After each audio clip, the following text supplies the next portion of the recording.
Bob Peters. Yeah, thanks Welcome so to much the for show, having me buddy. on the show, brother. Real Talk with Mike Burke. Real talk. Man, I have been trying to get you on the show for a year. You are a high demand, high frequency man. Love watching your Instagram. Thank you. Your Instagram is Bob Peters, right? Yeah, Bob _ Peters. Bob _ Peters. You have 50,000 followers. And how many people actually make comments on your videos?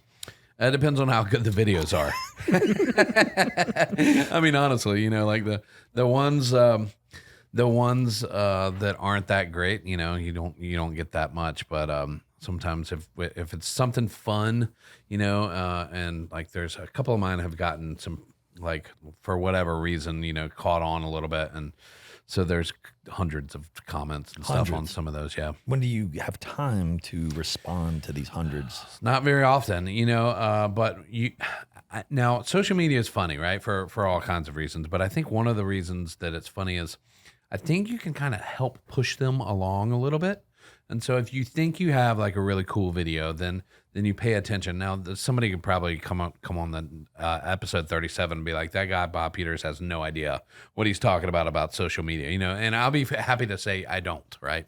But in my experience, I would say that if you help push it along by as soon as people comment, then you comment back. And that's all what social media is built on, right? Engagement. Just 100%. all they want is engagement. That's right. So if you do that, then I think that that they turn on, the algorithm a little bit higher, or whatever that means. So you get a little bit more exposure, and then you get more comments, and then when you respond to those comments pretty quickly, then all of a sudden it kind of snowballs. We've experienced this. Yeah. We did a TikTok. When I say we, Sunstoppers, did a TikTok in Texas. And it was 100 degrees, and we were in our rental car. Ooh. And we were a little bored. So we had popsicles sitting on the dash that melted, right? And we had half the window tinted and the other half not tinted. And that one got a really good response. We had a lot of comments, right? So visual. I mean, I can see that, and I One can't melted, see it. one didn't. Right. And it fell apart. Boom. Yep. But the one that got the most comments was one when I had the window before I did the popsicles. And I had a BTU meter. It measures the heat. So I had it on the left side, which was 6, right? And that was the window that was tinted. And then I moved it over to the right side, and it was like 180 or 170 or something. It was like incredibly different. And I was just doing it on my iPhone. Oh, wow. And it was just like boom, boom, boom. And I was thinking nothing of it. I said, I'm going to post this on TikTok. Blah. Right. 600 comments. Oh, wow. I think we almost got 1 million views off the Oh, my damn gosh. thing. Because you're not in, Keller is not Dallas. So I was saying that we were in Dallas, Texas, which was in Keller, Texas, which is Fort Worth, not Dallas. And I'm new to Texas. So I'm saying, well, fuck, we're in so-and-so. Well, they were making comments about that. Then they were making comments, well, it's not legal to tint your windshield. And, that thing's not right. It caused enough controversy to make a lot of people react. Sure. And then the people went defending the controversy. Right. And then it started like, we looked like 2 hours later, we're like, what the fuck is going on? What just happened? It was like, boop, boop, boop, boop, boop. It Right. was like, so when you can do something a little bit creative, but also cause a little bit of controversy, Sure.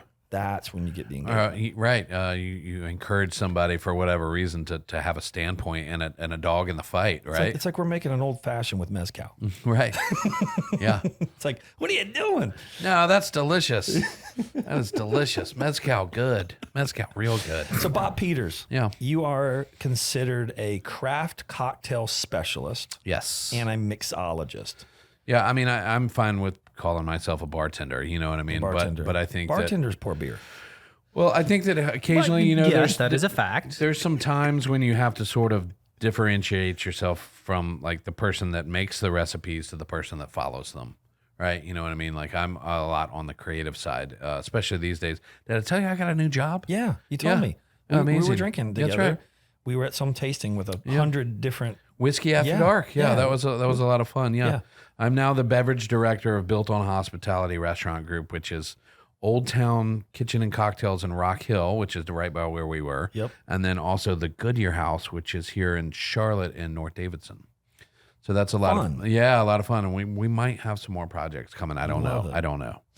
But a craft cocktail specialist and a mixologist is described by what? The creation of the drinks, the well balance, the different things that you mix in them. So I would say that like somebody that's into craft cocktails is into like all the crazy details, right? Like if you just sort of glance over things and you're doing somebody else's recipe, again, that, I mean, not to downplay anything because I call myself a bartender all the time, but again, sometimes you might need a little bit of differentiating in between, you know, a chef and a cook, right? Okay. So that's kind of what I would say is a chef is somebody that can really like create the recipes and pick out the ingredients and really exemplify like and fine tune why behind what you're doing, right? So there's certain kinds of glasses that go better with certain kind of drinks because they deserve or don't deserve or can stand up to dilution. I mean, there's all kinds of crazy stuff. Like we could talk about ice forever. You know, there's all these insane little bazillion details that I absolutely love. You know, do you make your own bitters? Yes, I do. What's the most unique bitter that you've made? I'm trying to think. We did a sassafras sorghum bitters, I think. Say that twice. Sassafras I was going to say sorghum. 10 times. So sorghum is like the molasses of the South. It's really cool. It's basically an old school grain that you can get like a sweetener out of, and that's called sorghum. And it's like a less sweet molasses. So who inspired you to learn all this? Like you had to have some type of inspiration. I get inspiration everywhere, but definitely from chefs. You know, like that's really cool how chefs are just absolute fountains of knowledge. You know, if you talk to a really bright, brilliant chef, and that's definitely somewhere where I get inspiration. The seasons always have great inspiration. Also, you know, our area down here is so cool. Like we have this great pocket of the world in Southeast United States, and we've got all this great agriculture and these unique microclimates and things like that that you can kind of pluck really interesting agriculture out of. And so I feel really lucky to live down here, and I really enjoy exploring all these weird little things that you can find, like sorghum. I never heard. Gary, you ever heard of that?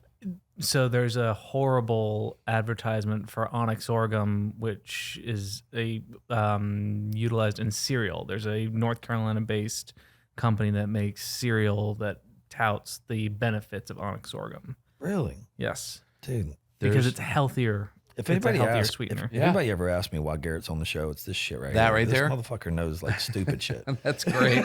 That's because I have no life and I just end up learning this stuff. I love it though. That's It's great. awesome. So the new project that you have is a restaurant. So what is your new title now? You're overseeing both restaurants, bars? Director of beverage director. Beverage director. Okay, and that's overseeing everything. Yeah. So basically, I'm kind of the bar manager of all the bars that are here now and that will come in the future. Okay. So as it's time to have a new cocktail menu, I'm going to be the one that comes out with the new cocktail recipes, and then I'll train the staff at whatever location it is on how to make them, how to make the syrups, how to do things the correct way, efficiently, happy, you know, easy. All those things are on me. Like the beer taps that you have on there, you pick those, taste them, and say.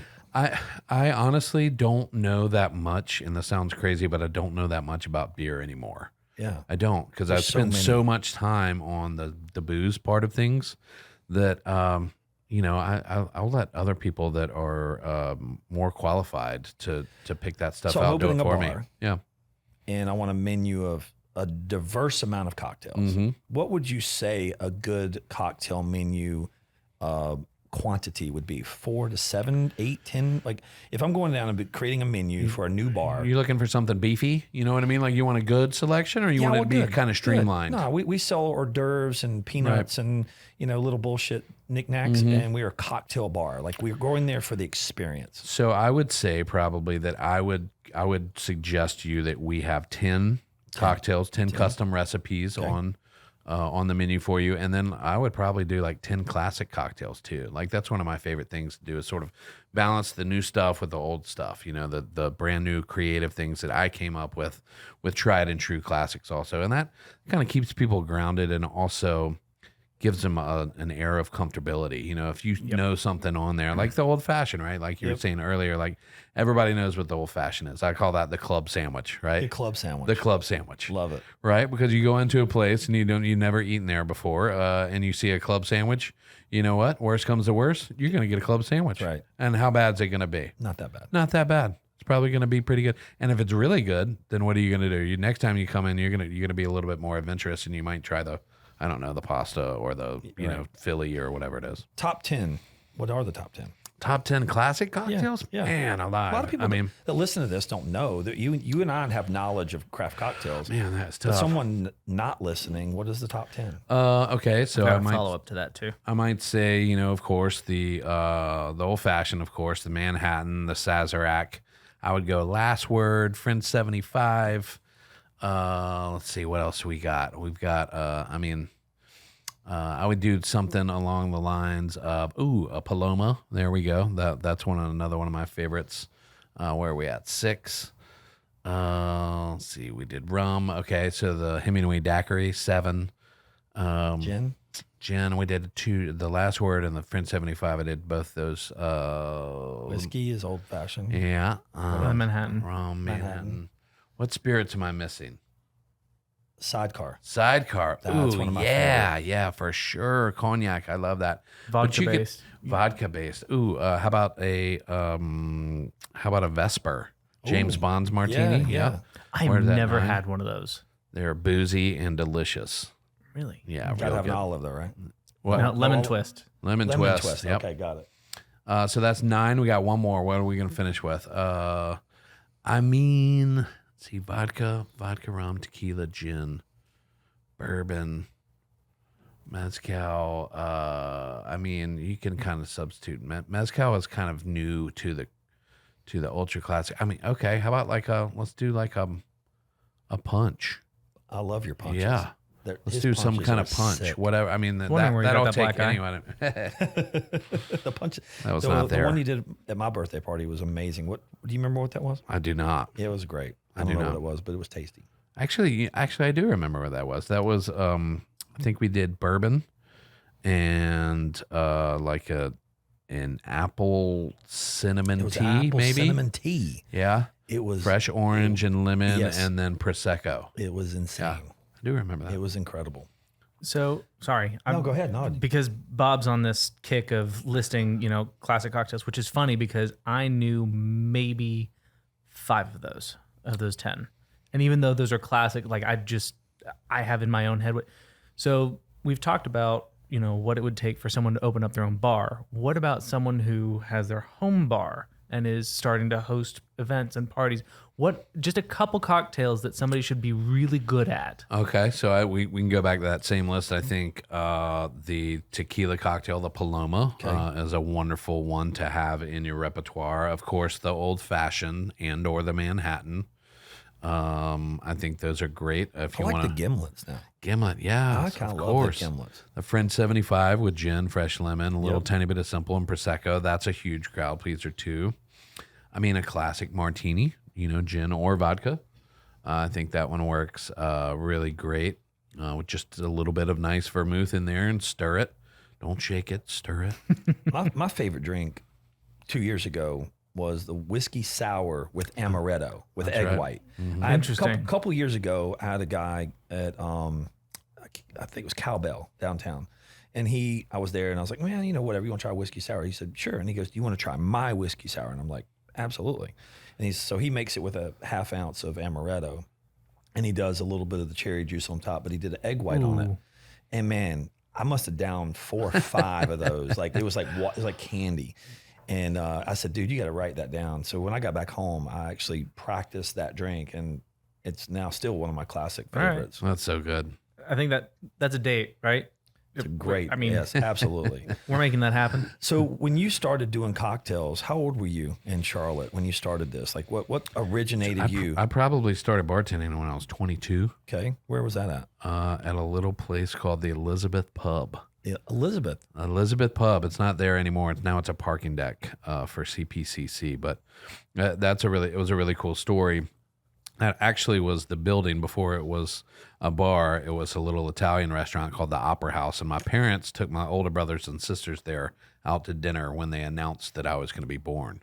So I was announced in that building, which is crazy. And then that was my first bartending job. My older brother actually met his wife in that same place too. So my family had a lot of history. That's crazy. I know, it is really crazy. In that one building, and I worked for a guy named Terry Schieffer, and he is a fantastic guy and was just super easy going with me. And he was like, "Listen, don't break any rules and make sure everything gets paid for." And I was like, "Okay." He was like, "Everything else, like if something gets messed up, we'll fix it. Don't worry about it." And I was like, "Oh, okay, cool." You know what I mean? Like, No so pressure. much, right? You know, like those are the rules. Like, just don't. This was your first gig. Yeah. It was basically like twisting tops and like pouring straight shots. So Really. it, Simple stuff. super simple bartending 101. But I, being a 22-year-old, I was freaking out, and he just put me at ease. He was like, "Look, man, everything's gonna be fine." Yeah. Super cool guy. Pour and collect money. Yeah, that's it. Don't give nothing away, and put all the money in the And register. don't drink what you're pouring That's right. while you're on duty. That's right.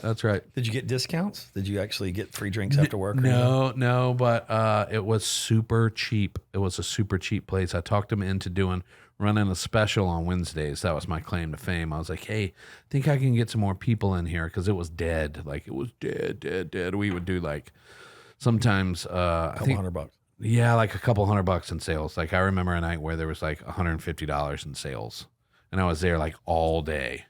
And like 2 or 3 people came in basically. Most people's tab would be like $15-$20 because the beer special he did was $1.50 domestic beers on Wednesdays. So you got to drink a bunch of $1.50 To get $20. Bud Lights to get your tab up to $20.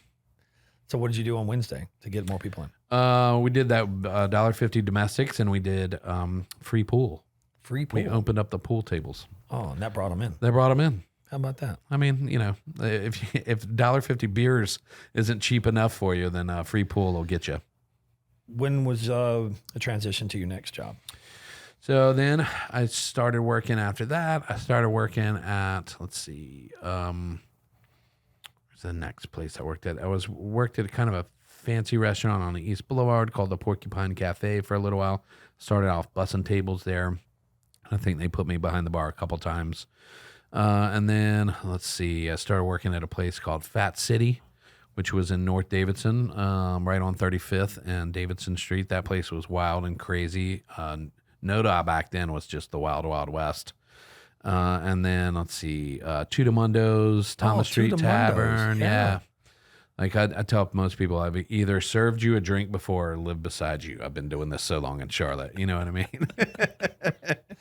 That's awesome. Yeah. Tudamundo's, man. I've been there. God, that was. I know old. that's a blast from the past, isn't it? That place That's like was saying super the cool. pterodactyl. Right. Yeah.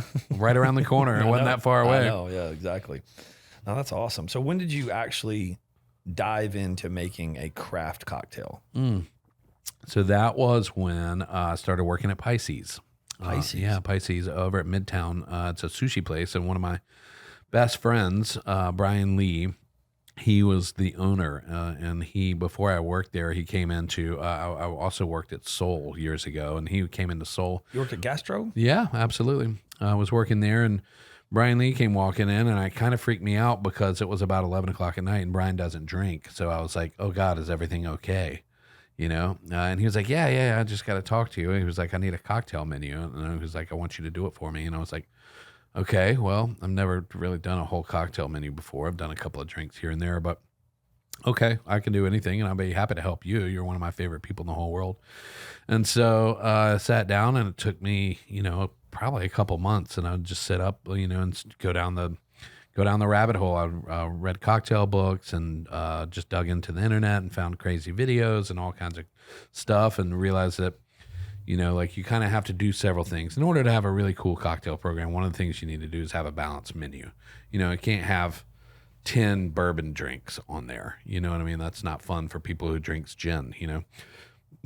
So then I figured out that you also have to have cool techniques. You know, you can't just shake every cocktail. You know, some of them have to be stirred. And then, you know, what about infusions? And then what about washes? And, you know, then we can talk about ice and like what kind of liquor do you have on the shelf? Like it can't just be everything, because there's no perspective in that. That's just everything. You know, so if you have sort of a curated sort of selection of booze, then that makes it a little bit more interesting. It's like, why do you have that booze, right? Is there a reason for it? And is it interesting, right? And so that's one thing that you and I have talked about all the time. It's like really interesting booze. It's like, I don't have anything against Jack Daniels, but I've had Jack Daniels about 100 million times, right? I'd rather try something that I haven't had before, something a little unusual. Something that comes with a story. Yeah, Like, absolutely. Hey, man, I was in my basement, me and my brother, my cousin and my uncle, Right. my grandfather from 2 centuries ago. Yeah. We found this old distillery and we, Yeah, 100%.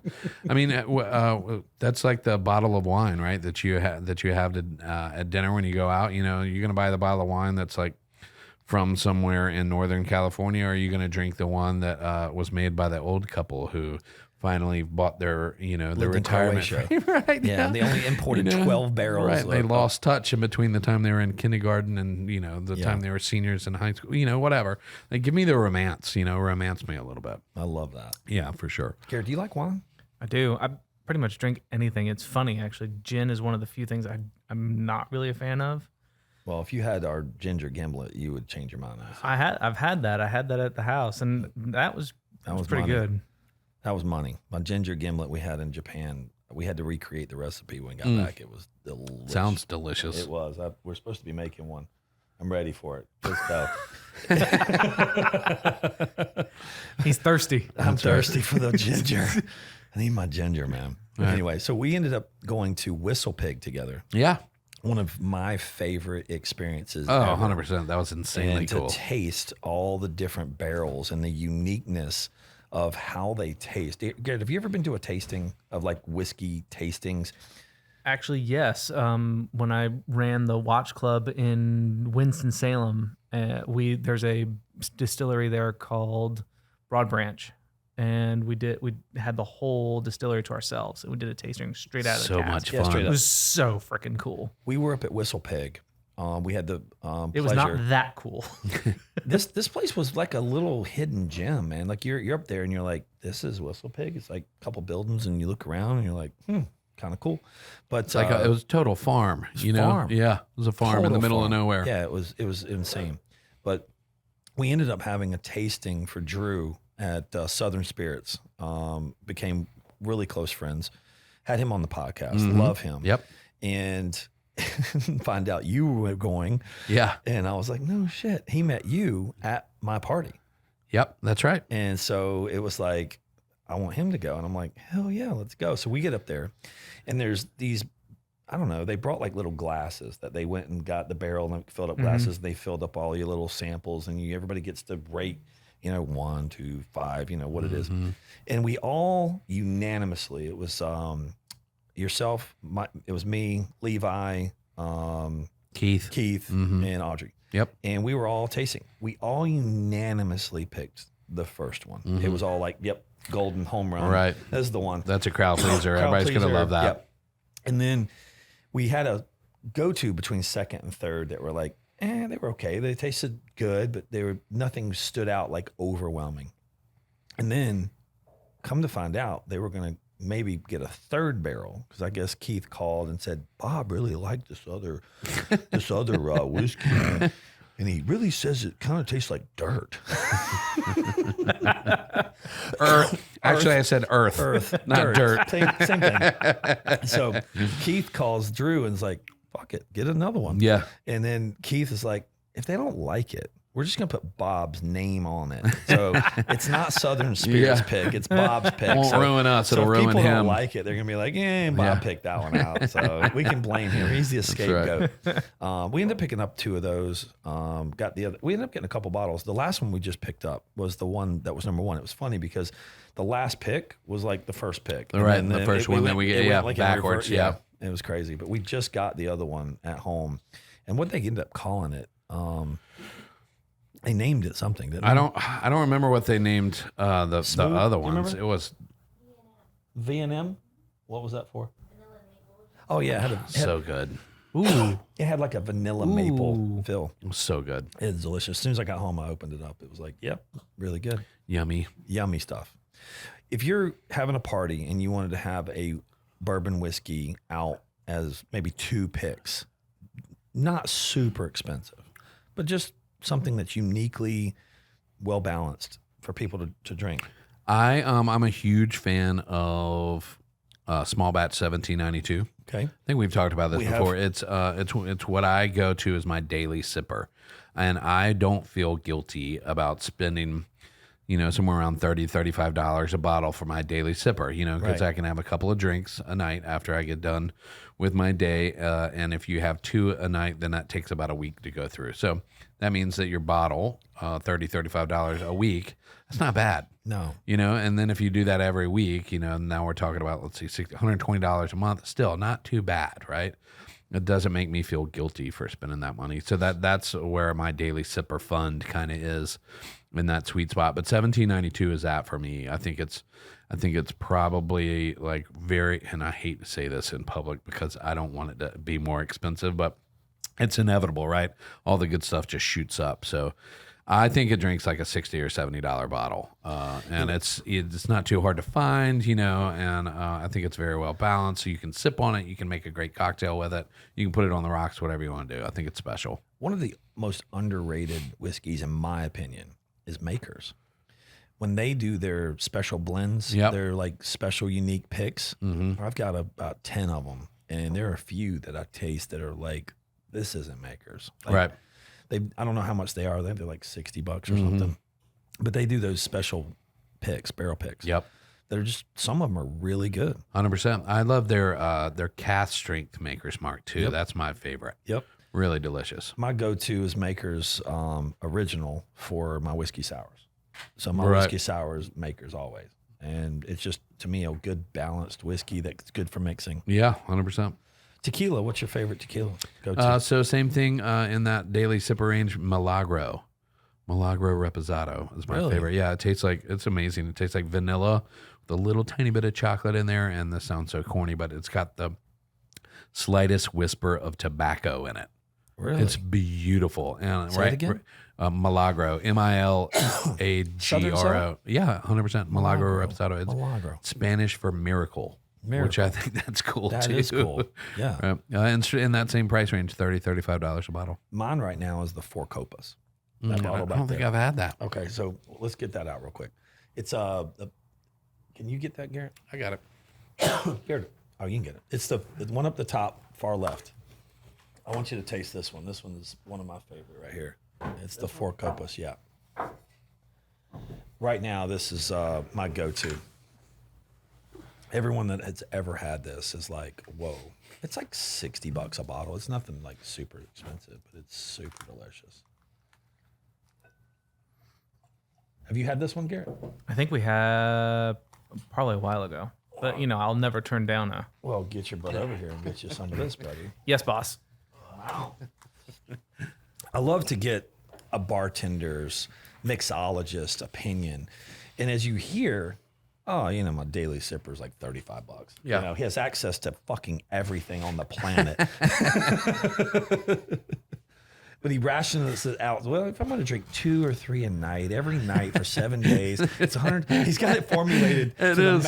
It's so bad. It's so bad. I know. It's like the math is stuck in my head. You know what I mean? Like, yeah, it's 100. My drinking habit for Right. whiskey is $128 a month. My tequila is $48 a month. It's so. You got it balanced. Oh man. What's your drinking budget a month? I don't know. I don't know that. I don't want to know that. You know what I mean? It's like asking a woman her age. age. You just don't ask that question. Drinking budget. It's like going and shopping for shoes. What's your shoe budget? You don't know. If you like them, you just fucking buy them, right? Yep. The Chase says, Cheers.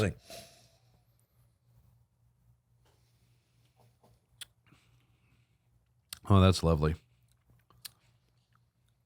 That's lovely. It's got some nice honey notes in there.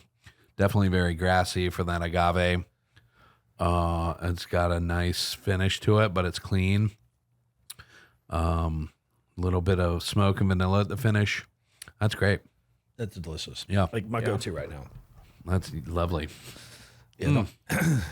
Well, see, if you are constantly educating, the public on drinking, and they bring the drinks, your budget probably went down some. Sometimes I get lucky and people bring me stuff. Sometimes it's the opposite, and I end up doling out more than I should. You came for my birthday party. You hosted, or the bartender for my party. But I think at the end of the night, we ended up opening up a few things.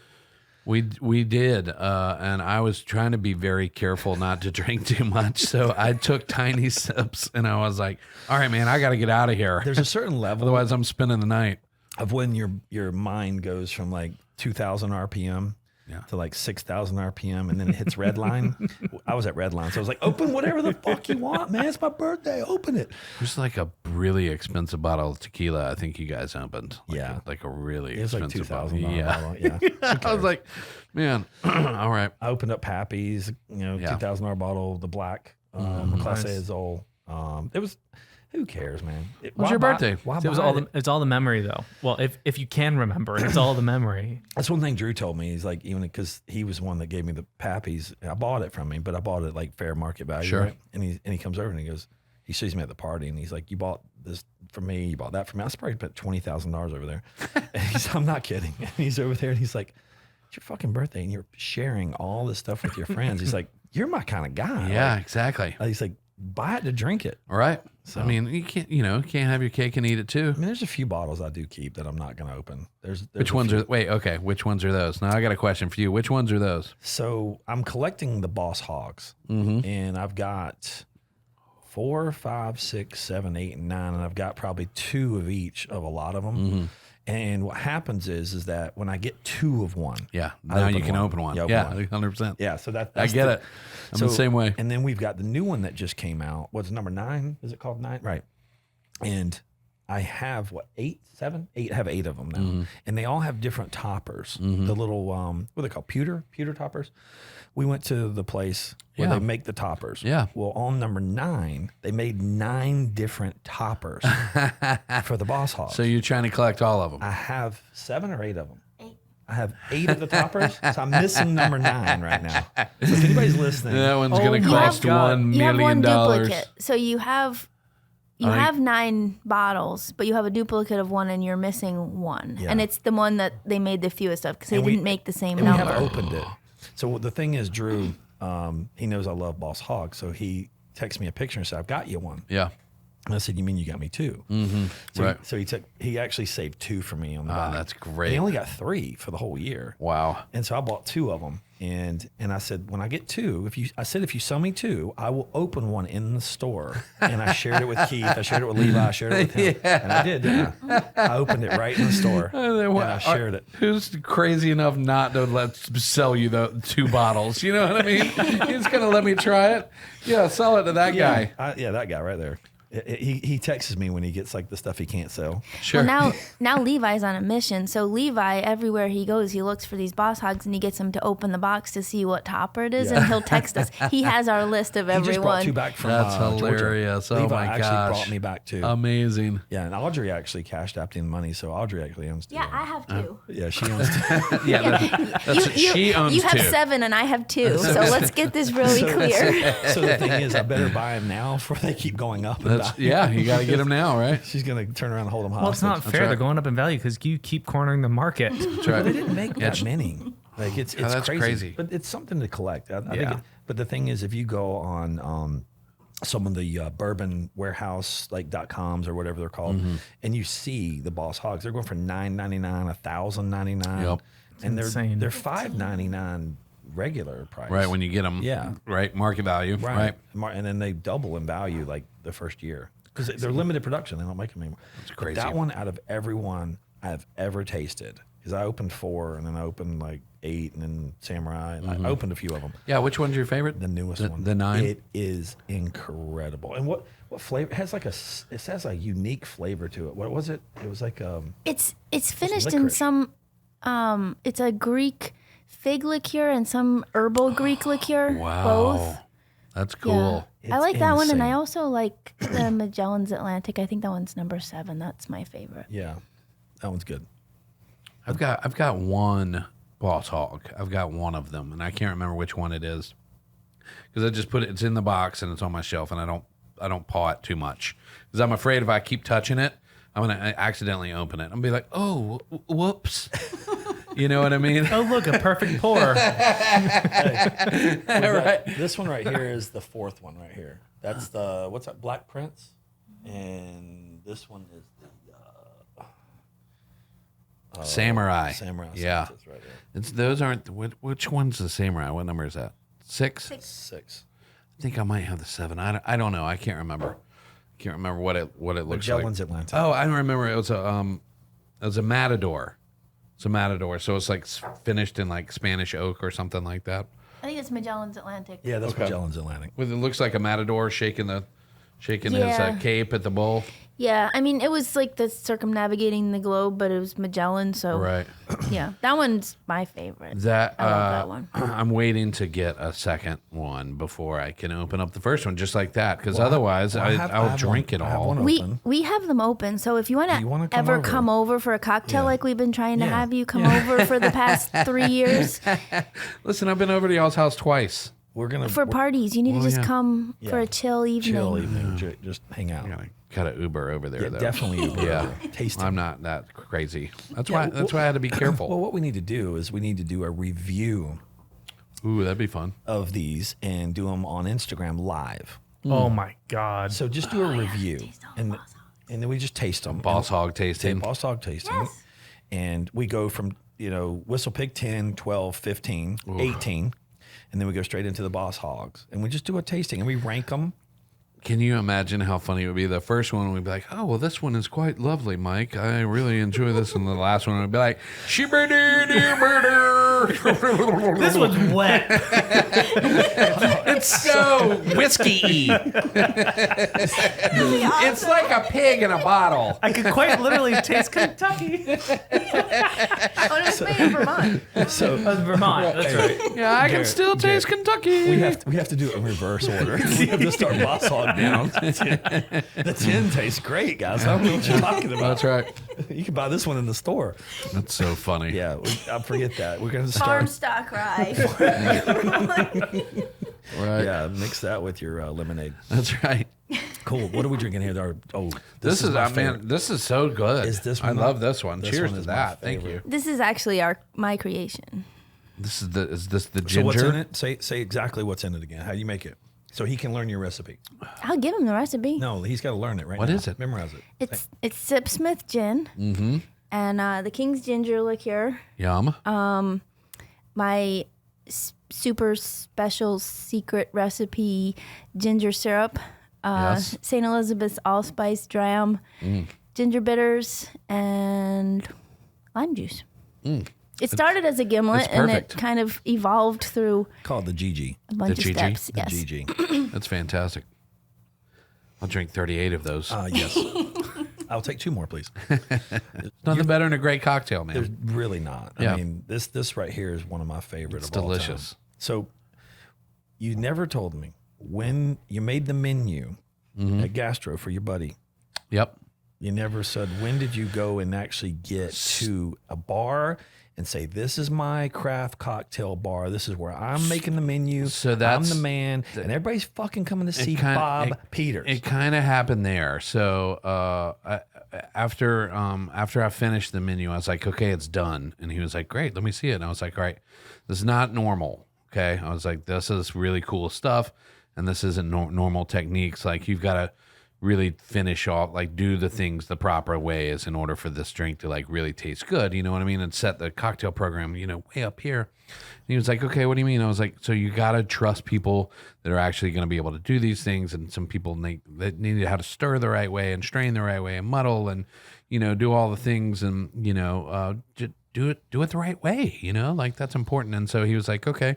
And he was like, well, how do we hire those people? And I was like, let me help. Right. And so he was like, great. So you'll sit in on the hiring process. So we couldn't find anybody. Right. It was crazy. What year was this? 10 years ago? See, 10, 12, 2012? probably 12 years ago. Okay, so 2010. Something like that. 11, somewhere there. Somewhere in there. So we couldn't find anybody. I was like, okay, list your 5 favorite drinks for me in the interview. And people could like list 3 or 4 drinks. And we're not talking about craft cocktails. I was like, Royal Flush, Purple Hooter, you know what I mean? Like Gin and tonic. You know what I mean? No gin and tonics. Long Island. Right? You know what I mean? Long Island. I would have taken Long Island iced tea. I had a Long but Island there was iced tea. nobody that could list 5, and I was like, okay, we're in trouble here, buddy. And he was like, well, what should we do? And I was like, why don't I come on board for a little while and I'll make sure that people are doing it the right way. He was like, that would make me feel better. So then like I got really into it. And where was this bar? At Pisces, which is, that's, it's over at the Metropolitan. Same people don't own it anymore, but it's still quite a really amazing sushi bar. And so they basically just added on a craft cocktail thing. And people at first were like, craft cocktails and sushi? That's so weird. And I was like, actually, it's kind of the same thing. Because it's creative. It's creative. And also like, you sit down in a sushi place and they can make exactly what you want just by telling them, what you like and what you don't like. And so that's the same thing with cocktails. And so it ended up going over very well. And so I stuck around there. I was having a great time and really enjoying my work and the process of all the things and the prep and all of that. And so within about 8 months, maybe a year, we started to get some recognition, and like people were like coming in going, hey, I heard you guys were doing some really crazy, cool stuff. And then about a year and a half, things were really moving. And then within about 2 years, we were nationally known. No shit. Yeah, it was great. That little sushi Pisces. Sushi place was How many people could it hold? Like, did you come there just for the craft cocktails, or did you have to get sushi to get the craft cocktails? There was 2 sides. There was like a restaurant side, and then there was a lounge side. But you could eat or drink wherever. You could get the cocktails, of course, whatever day, and of course you get the sushi all the time. And so we were. Let's see, I can't remember. I think I worked Tuesday through Saturday or something like that. I think we were closed on Sunday, so I had off Sunday, Monday, and just worked 5 days a week, which was pretty cool. Were you making any money?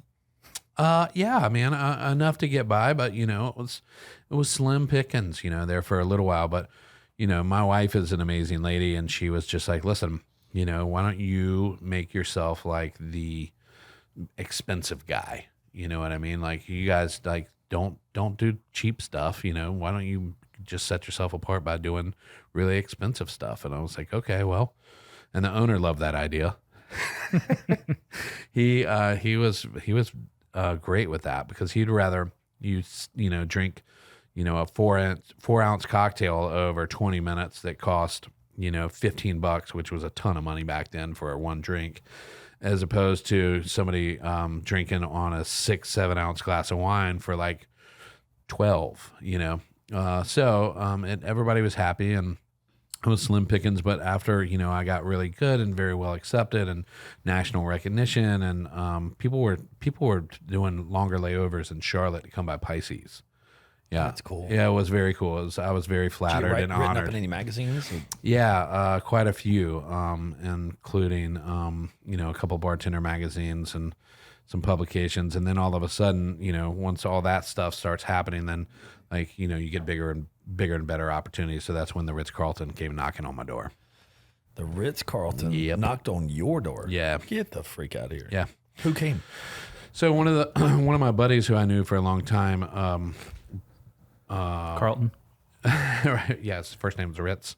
A buddy of mine, Brett, came over to Pisces and he was like, hey man, I need to talk to you. And I was like, the same thing. I was like, hey, are you okay? Are you okay? He was like, yeah, I just want to tell you about something. And he was like, the Ritz is putting a craft cocktail bar up on the 15th floor. And I was like, man, he was like, they're putting like $250,000 in renovations. It's a tiny place. Like it's going to be the best of the best. He was like, the view's going to be stunning. And I went, man, I bet that is so cool. I was like, I wonder who they're going to get to do that. Just totally oblivious, right? I was literally talking out loud. And he goes, well, man, they're talking about you doing it. And I was like, me? how do they know who I am? He was like, well, like You got published in a few you're magazines. doing some cool stuff, man. And I was like, well, that's crazy. And he goes, well, the one thing is you would have to cut your beard. And I was like, well, then I'm not going to talk to them about that. I'm not going to change who I am to fit in some corporate mold, like I'm not really into that. And so a couple months later, like 2 months later, he comes back. He was like, we got to talk. And I was like, what's up? He was like, they're still talking about you. And I was like, I don't really have anything to say, And he goes, they were changing their corporate policy all nationally so that you can have a beard. Ritz Carlton changes their so corporate freaking policy cool. for Bobby. Not for me. I'm not saying that. No, but that's going to be the headline. It's really funny. All you guys that wanted beards, you can have them now. That's right. No, it's just time. Beards were, they're not that, it doesn't mean you're a bad person anymore. Back in the, Yeah, but you back in own the it. day. You got the overalls. You have the whole. Who came up with the whole outfit? Like you came up with this whole look. You got this Wow, like. man. I don't know. It's almost like part German. No, not German. The American Lederhosen. Yeah. It's No, you longer. mean my apron? You look German. Oh, yeah.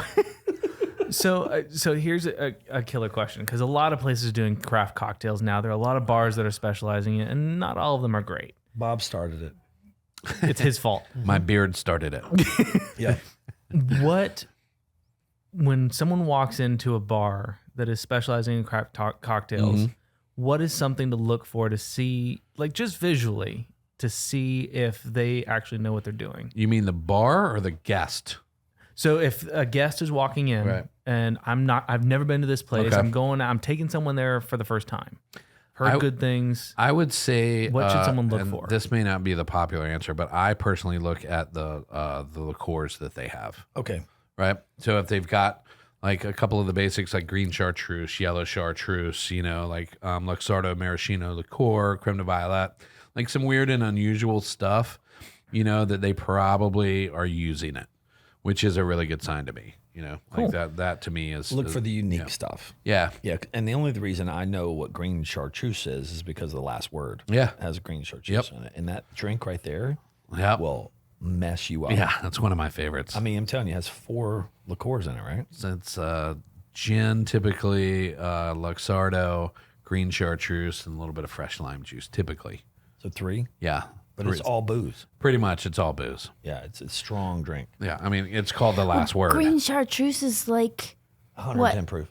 it's 110 proof. 110 Yeah, proof. usually it's a higher proof than a It lot is. of the alcohols usually that it's the mixed with. liqueurs are lower alcohol content This than one's the potent. booze, and the green chartreuse is the highest proof Yeah. in there. Yeah, So- totally. So look for the weird stuff. Look for the unique. That's what I do. I'm sure that other people have different opinions on that. Like they're like, look for your best. I'm just looking to see You if know, they have whatever. a cute or attractive bartender, and that usually makes the drinks way better. That's why he started hitting on me, and I was like, Mike, It's the beard. Mike. But so you went to the Ritz Carlton. Tell me Yep. about the story. You got to finish the story. The story's amazing. So the Ritz was a great place to work. So hold on. We got to go back. They changed the policy for Yeah, you. I think it was and just then they offered you the serendipity. You know job. what I mean? It was just happened to be the same time that was happening nationally as the time that I was, Who offered you the job? So I mean, I first met with the director of operations. She was a wonderful person, and then I met with the beverage director, and then with the general manager. And the general manager was incredible. He was this incredible man. Like really, really, really admired him. Unfortunately, we lost him to cancer a couple years later. I know, but he was one of the coolest people I'd ever seen because he could walk in the room. He kept his eyes focused on like you, and we were the only people in the room. And then he'd stop at me and he'd pull out his phone and he'd be like, "I'm sorry, just 1 second." And he'd be like, "I'm typing out an email," and he'd fix an email like within about 10 seconds. Just took his eyes off of me long enough just to crush this email. And I'd be like, "Is everything okay?" And he'd be like, "Yeah, there's a piece of trash under table 7 and table 3. And I'd look over there and I'd be like, "I can't see anything." And then I'd talk with him, and then he'd leave, and I'd go run over there and I'd get out on the floor and look at it. And there was a piece of trash under table 7 and table 3. And I was like, how did he see that?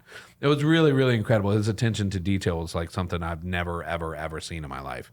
Anyway, he was great. We were talking when I was interviewing, and they gave me a tour of the property, and they had this really great sort of green roof up there, and they had a couple of herbs, and they kind of wilted away in like these pots up there, and they had a couple beehives that they were working with that they had with a local bee company, honey company. And so we were talking, and I was like, hey, sorry to interrupt. I was like, what if we put a garden up there, like a real garden? And he goes, yeah, we can do that. Like, he calculated and figured out the budget and then figured out what branch of the hotel was going to do all of that stuff within about 2.5 seconds, and then actually lived up to his word and did it for me. He made a decision. He made it happen. Decision makers, people in power make decisions instantly. Yep. And they live with the consequences. Yeah. People who don't make decisions never lead anyone. He was an amazing. I really, really loved working with him. He was great. So it's called, what was it called? The Punch Room. The Punch Room. Yep. And I fucking love that name. Yeah. It's insane. Yeah. Did you make a punch? Yeah, so we did, one of the concepts of the Punch Room was to have a welcome punch for everybody as soon as you walked in the door. It's so amazing. It was a beautiful, beautiful spot. There was, I think we had 37 seats in there. We had 4 bar seats, and then 33 on the floor or whatever it was. Get in. Period. It was tough to get in because we didn't take reservations. And then Bob usually was like, "Hey, it's $10. Can you let my boys in?" God, they'll spend wish. more than that. I wish. Yeah, that place was, that place was not inexpensive. I think the average cocktail was $18 and up, basically. Average. Yeah. Yeah. I mean, craft cocktails now are anywhere from $15 to $22. Yeah. 22. Yeah. They're not 23 yet. You're right. 22. Why is this? Well, I don't know about that, but one of the great parts about the Ritz also was that if something was really expensive, they didn't mind. And that also goes for them purchasing things too, So if I was like, I want to use, I'd actually did a cocktail with Louis XIII cognac in it. Get out. So it's in a cocktail. That's so crazy. It's a $3,000 bottle of liquor, and they let me do a cocktail with it. And so what'd you charge? Like $50 a cocktail? $400 a cocktail. And people paid it. People bought it all day, about once a month, and then occasionally somebody would get 2 of them. And just to be a baller. Just to be a baller. Say, just to I be paid a baller. $800 for 2 drinks. Like, hey, yeah, I had a great day. I closed the drink? deal. It was basically like a cognac Manhattan. I used some really amazing French Quinquina vermouth. So if I get a bottle of Louis, you'll make me that drink? 100%. Yeah. All right.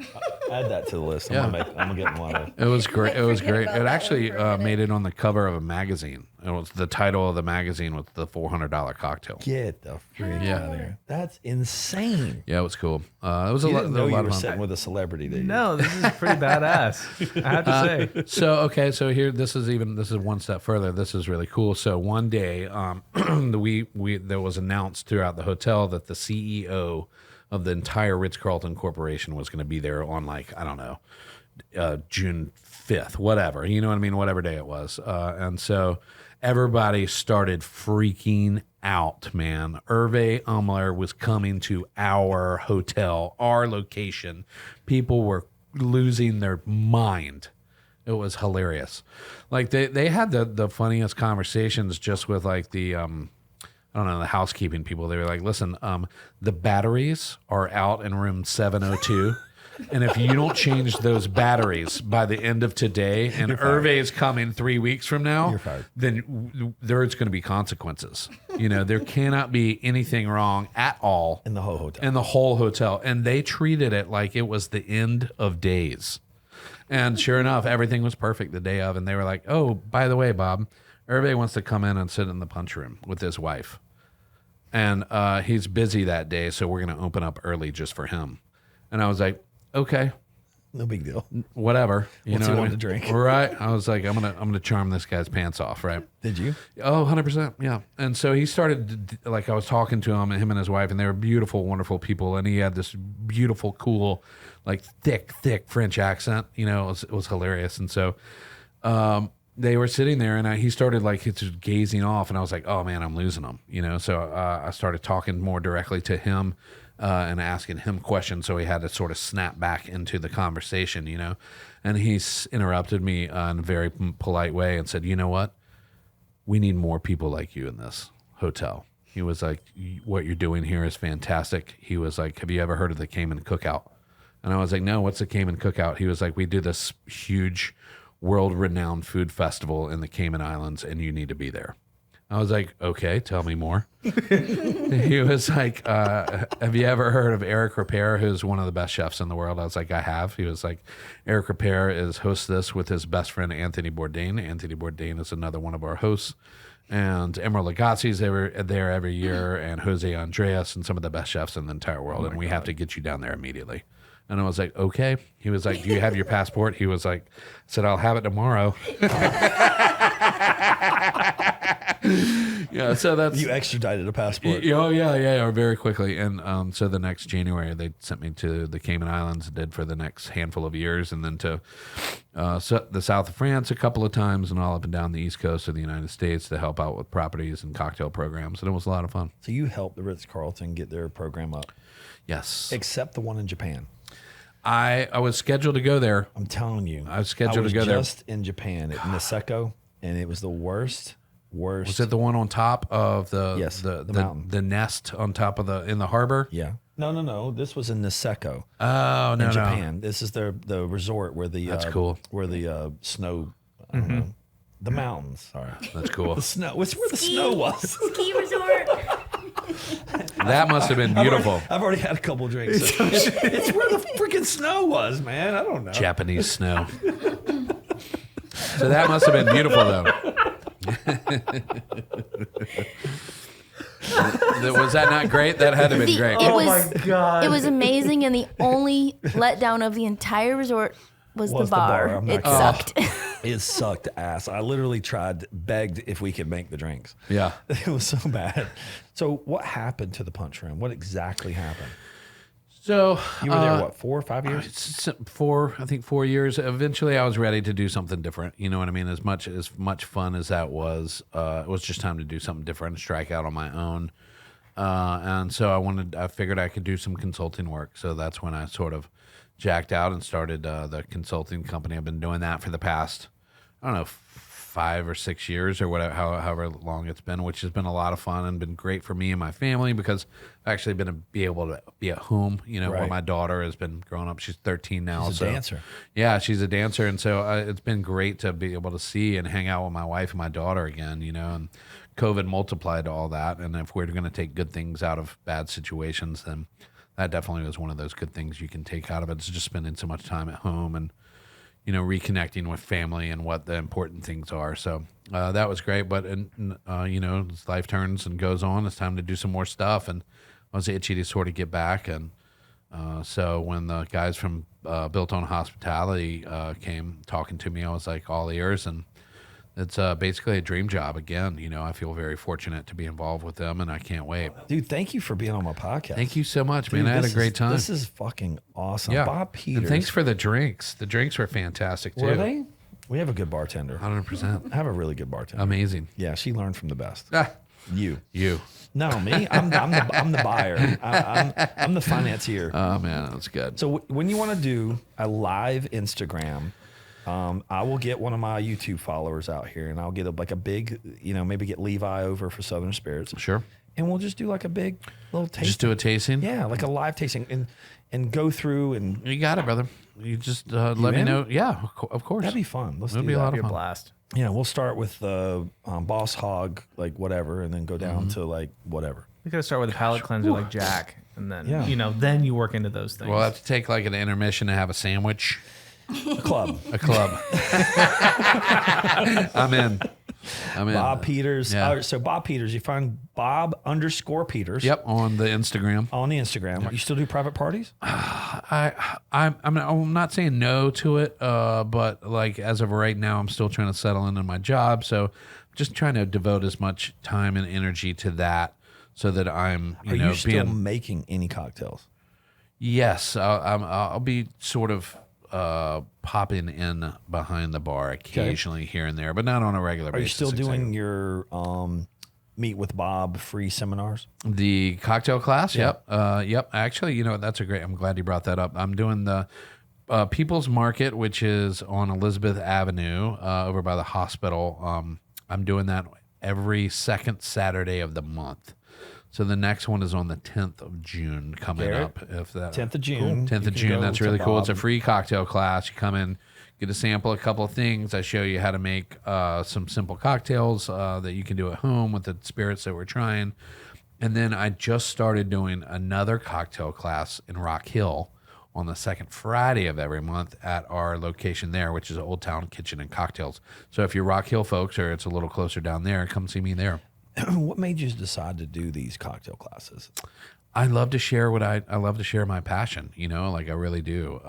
And I know that kind of sounds corny, but it's true. Like if I can, you know, show somebody something cool, you know, then they know it's cool. Like I think that like local spirits are great. And, you know, like we were talking about earlier, like the daily sippers that are great finds, you know, like it's kind of, I love that sharing of knowledge, you know, just to say, hey, look, the 1792, the Milagro is great, or the local spirits are great. Like you don't have to get, you know, something that you were sort of programmed to do, you know. Bob Peters, That's the right. man. Thanks for coming on the air, brother. Thank you guys so much for having me. I appreciate you. Great stories. Love it. Cheers. See you, buddy.